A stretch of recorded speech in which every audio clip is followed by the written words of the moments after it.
قرآن مجید نے ارشاد فرمایا الا بذکراللہ تطمئن القلوب، فرمایا خبردار ہو جاؤ، اللہ کے ذکر میں ہی دلوں کا اطمینان ہے، اللہ کے ذکر میں دلوں کا چین ہے۔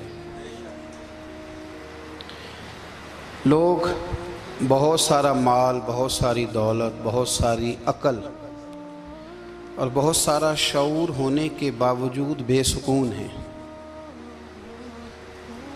جس چیز نے زمانے کو تکلیف میں مبتلا کر دیا ہے اور جو چیز ڈھونڈنے سے نہیں ملتی وہ اطمینان ہے، وہ قرار ہے۔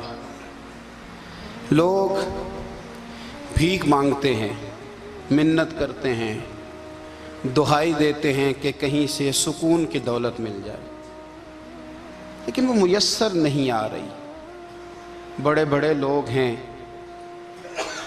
اور میں عرض کر چکا ہوں کہ مالدار بھی ہیں اور عقل مند بھی ہیں، باشعور ہیں، پڑھے لکھے ہیں، پر قلبی سکون، راحت، اطمینان، چین انہیں میسر نہیں آ رہا۔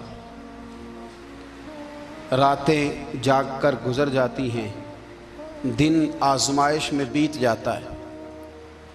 وہ کبھی اس کے لیے ٹھنڈے علاقوں کا سفر کرتے ہیں، کبھی دوستوں کی مجلسوں میں جا کر کے بیٹھتے ہیں، کبھی گھر سے دور اکیلے میں تنہائی میں وقت گزارنے کی کوشش کرتے ہیں، لیکن دولت سکون ناپید ہوتی ہے، میسر نہیں آتی۔ عرش کا رب فرماتا ہے کیوں تو بھٹکتا پھرتا ہے، کیوں دائیں بائیں جاتا ہے، چپ کر کے مسجد آ جا اور لوگوں سے بچ کے تنہائی میں میرا ذکر کر۔ اللہ ملے گا کیا؟ فرمایا اعلیٰ بذکر اللہ تطمئن القلوب، میں تیرے بے چین دل کو چین عطا کر دوں گا۔ وہ تیرا تڑپتا اور پھڑکتا ہوا مزاج، اسے میں سکون کی دولت دوں گا۔ یہ تجھے کہیں اور نہیں ملے گا، یہ میری یاد میں ملے گا۔ یہ چین، قرار، سکون تجھے یہیں میسر آئے گا۔ اطمینان قلبی زندگی کا حسن ہے بھائی، دولت سکون اصل ہے۔ بڑے ٹھنڈے کمرے میں کچھ لوگوں کو نیند نہیں آتی، اور داتا صاحب رحمۃ اللہ علیہ آپ جائیں تو دونوں سڑکوں کے بیچ جو فٹ پاتھ ہے نا، اس پہ بھی کچھ لوگ سوئے ہوتے ہیں۔ ادھر سے بھی گاڑیاں گزرتی ہیں، ادھر سے بھی گاڑیاں گزرتی ہیں، لیکن بس نیند ہے نا، اللہ کا فضل ہے، اس نے دے دی ہے، آنے والوں کو آ گئی ہے۔ اطمینان قلبی، میرا معاشرہ بے سکون ہے، بے قرار ہے۔ مجھے کچھ لوگ کہتے ہیں جی میں آج کل بڑا بور ہو رہا ہوں، تو میں کہتا ہوں یار ہمیں تو ٹائم ہی نہیں ملا آج تک بور ہونے کا، نہیں وقت ہی نہیں اتنا میسر آیا، کون سا ٹائم نکالے جس میں بندہ بور ہو؟ وہ تو ہے کہ انسان کچھ فارغ ہو، کہیں اس کے پاس گنجائش ہو تو بور بھی ہو لے۔ کیسے بور ہو لیتے ہو؟ یہ کیا ہوتا ہے بور ہونا؟ زندگی میں اتنا وقت ہی کہاں ہے کہ انسان بور ہوتا پھرے اور یہ تصور بناتا پھرے کہ میں بڑی آزمائش میں ہوں تو میں بڑے بور ہو رہا ہوں، تو میں بڑی تکلیف میں ہوں۔ تو وقت بہت زیادہ ہے ہمارے پاس، لا یعنی کاموں میں ضائع بڑا ہوتا ہے، تو ہم بور ہوتے ہیں، پریشان ہوتے ہیں۔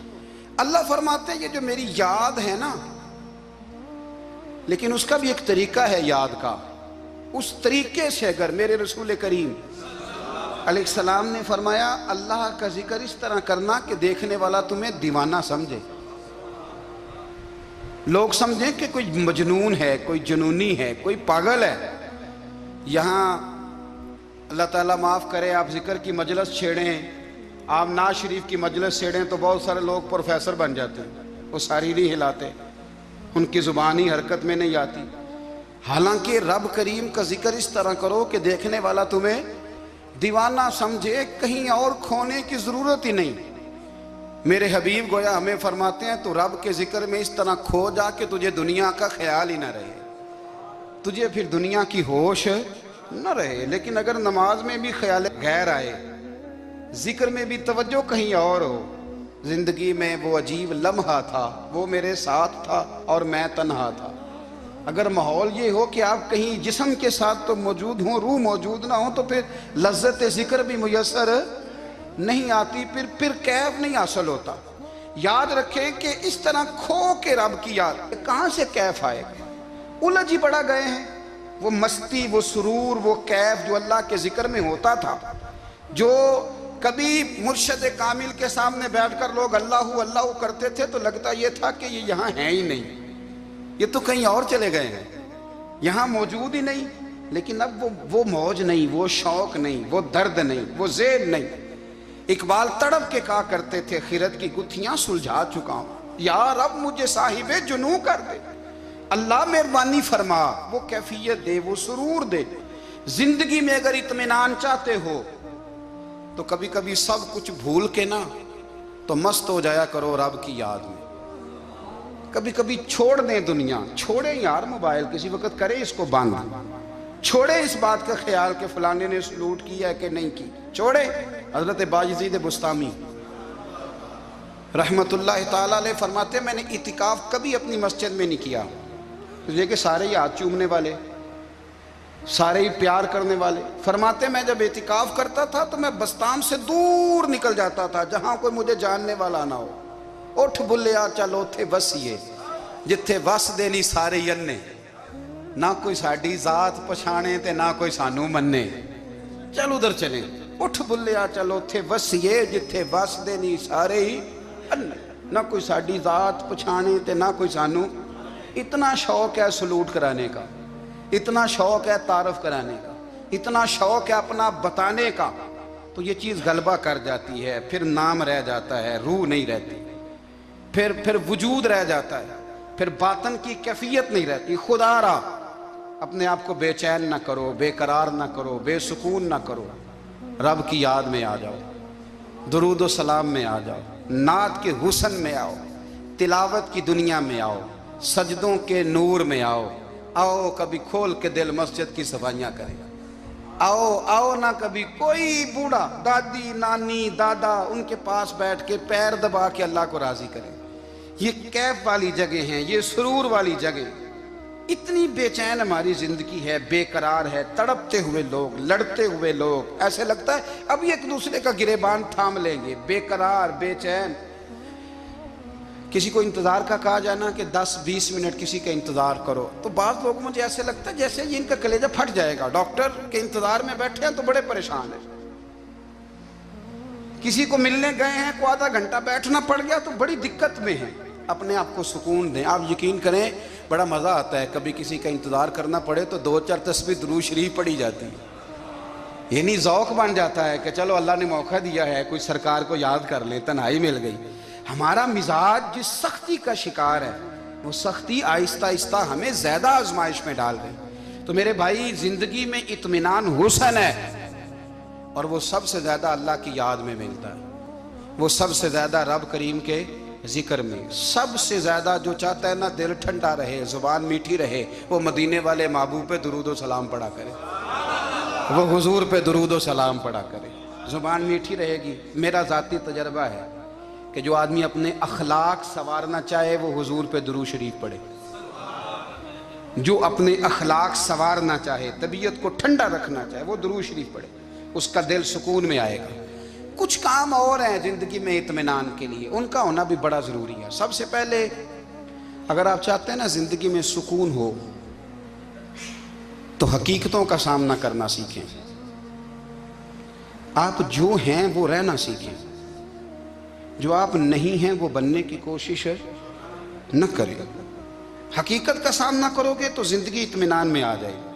ہم نے نا بہانے بنا لیے ہیں، ہیلے بنا لیے ہیں، جھوٹ کے سہارے اپنے آپ کو اونچا کر لیا۔